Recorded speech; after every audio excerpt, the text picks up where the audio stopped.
emotionally beneficial, physically beneficial, mentally beneficial for these kids to get out there and play.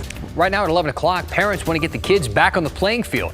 Now they're asking the state to ease up on COVID-19 restrictions. Plus, masks may be mandatory in most of our area.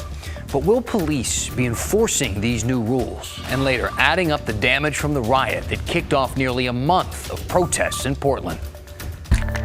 This is KGW News at 11. Good evening, I'm Dan Haggerty. Thanks for being with us. We are going to begin tonight with the big mask debate. Starting Friday, masks are required in all public places in Washington when social distance isn't an option. A similar mandate went into place in 7 Oregon counties just today. But the move is getting a lot of pushback. Some people feel that masks infringe on their freedom. Others still at this point wondering if they really work.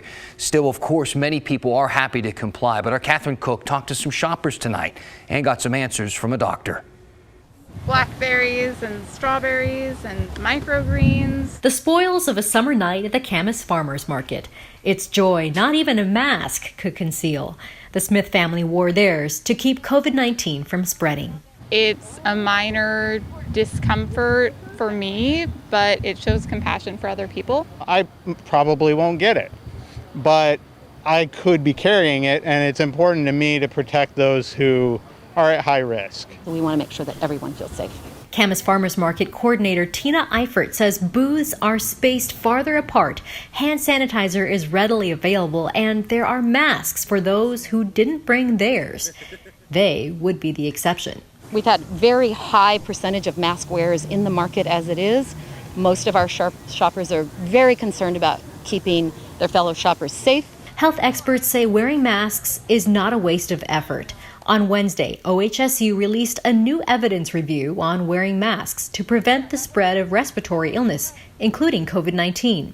Dr. Roger Chow says the review found that even if wearing masks is only a little effective, it could still have a big effect in preventing the spread of COVID-19. Remember, the virus is extremely contagious and spreads quickly. He says, think of it like saving money on your mortgage. Refinance your mortgage by a point or whatever. That adds up to, tens of thousands of dollars over, years. In this case, wearing masks is an investment in public health. And then you take that with all the other information we have about the physics of droplet spread and the virus and contamination studies and the filtration effects of masks, as well as the fact that masks have been a part of every successful containment strategy. Hello. One-way traffic on the left-hand side. Back at the farmers market. I've got my hand sanitizer there. No, but we're not sampling at all. Vendors like Brooke Tanner continue to adapt. They point out what they want and I get it for them. Hoping to perfect the balance between keeping a community safe and helping it thrive. It's a big thing as a community to come together and support those local businesses right now. In Camas, Catherine Cook, KGW News. While the new mask requirements are technically enforceable by law, Governor Inslee has said that he does not want to enforce this. He just hopes that people will comply. The Clark County Sheriff said tonight that the mask mandate is primarily a public health matter, not a law enforcement issue. He says deputies do not have the capacity to respond to complaints of masks or of social distancing violations. He added only in extreme cases will deputies enforce the law through citation or arrest. Lewis County Sheriff is going a little further, speaking out against this mask mandate, and had this to say to a group gathered last night. In case you guys didn't hear, Governor Inslee, in his infinite wisdom, has decided after over 100 and some odd days that we should all wear face masks inside and out. Here's what I say. Don't be a sheep. All right, that's Sheriff Robert Snaza. Today, he said he wanted to let people know that it's okay to ask questions and not be a follower. I would tell you this. How about if it makes you feel that this will help reduce it, then I would say to each individual, if they feel the need to wear the mask, wear the mask. But now you're making it an order, and then you're saying, if you don't like the order, I'm going to arrest you or cite you. And I find out we're going to the extreme. And that extreme, I just have a hard time dealing with. When asked if his department would enforce the governor's order, the sheriff said they would take it on a case-by-case basis. The coronavirus has sidelined athletes for months now. A growing number of them and their parents are frustrated that sports remain on the back burner. They're pleading with state leaders now to restart sports and competition, saying that this goes well beyond wins and losses. Mike Benner tells us more about the Let Them Play movement that's sweeping across Oregon. Spencer McKelligan is a three-sport athlete at Jesuit High School. To say he's missed the competition and camaraderie due to COVID-19 would be an understatement. I miss it a lot. It's basically the only thing I do. All day, every day, I just go play basketball, go play football, work out with my friends. Some of those friends joined Spencer and dozens of others at a Let Them Play rally in Southwest Portland's Gabriel Park Wednesday evening. And we're hoping that we can sit down and have a conversation, not necessarily me, but have a conversation with the governor and OSAA, ODE, and Oregon Health Authority, to find a way. Find a way to get these kids playing contact sports again. We feel like that's emotionally beneficial, physically beneficial, mentally beneficial for these kids to get out there and play. If any of this looks familiar, it's because it should. Just last week, dozens of people rallied for the very same thing on the Capitol grounds in Salem.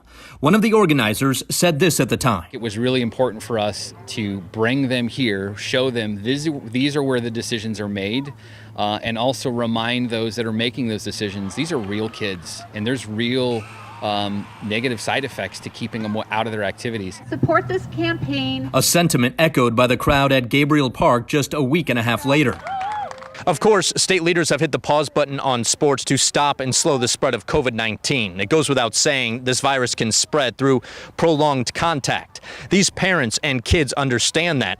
They're just hoping to find some middle ground. The most important thing is to have a dialogue instead of just a blanket, this is not happening until phase 3. That's a really hard pill to swallow.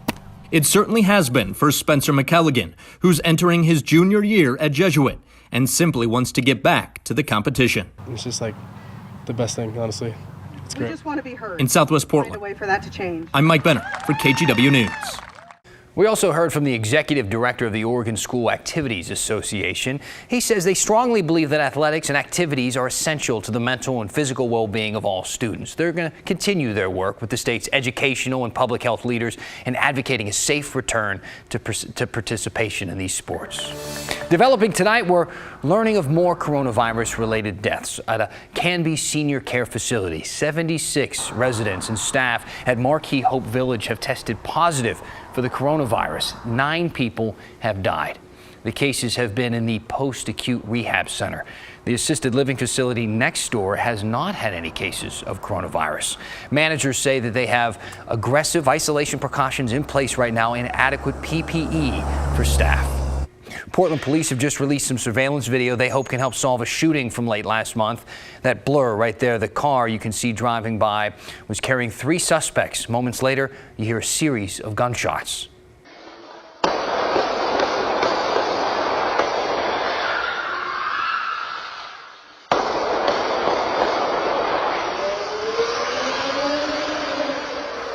This was just after dark, so around 9 p.m. on May 30th. Investigators say it started with a confrontation on the Hawthorne Bridge and ended with that shooting on Southeast Water Avenue. One person was shot in the back and paralyzed. So far, investigators have made no arrests. It is a sentence of life imprisonment without the possibility of release or parole. 3 years after he boarded a busy MAX train, launched into a racist rant at 2 black teen girls, and stabbed 3 men, killing 2, Jeremy Christian learns his fate. He will spend the rest of his life in prison. The judge there actually handing down the first of 2 life sentences, one for each murder count. Now, after all of this time, one victim says she can begin finally to grieve. Here's Maggie Vespa. You are not some mythological, all-powerful terrorist monster. You are a man that was drunk with a knife on a train. Over the course of a 2-day sentencing, more than a dozen victims and loved ones got to say their piece. Convicted murderer and self-proclaimed white supremacist Jeremy Christian watching here via a video feed. And that message is, and should continue to be, no more and never again. No more violence, no more lies, no more micro and macro aggressions. The hearing came more than 3 years after Christian launched a vile, racist rant at 2 black teen girls on board that MAX train, then stabbed 3 men who either intervened or stood nearby. Ricky Best and Talijan Numkai Meche died. Micah Fletcher survived. Christian, for his part, spoke for close to 20 minutes before he was sentenced. It boiled down to this. I will not accept any guilt. I defend myself according to the law. Minutes later, he learned he would die in prison. The decision sending a message about violence and hate. This case does culminate at a remarkable time in this time of reckoning in our community, our state, our country, our world. Outside, Zeta Allen, one of the girls riding the train that day, said she's been waiting to grieve. But I, still feel numb. Really hasn't hit me yet.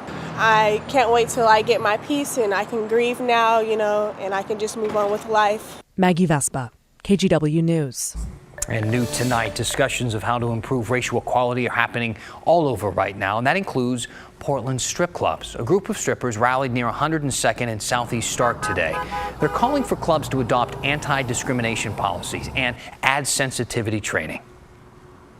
There needs to be equitable scheduling for women of color. That if we're contracted at a club, it sometimes will take 2 years for us to get a night shift on a weekend, which is where you can actually make your money.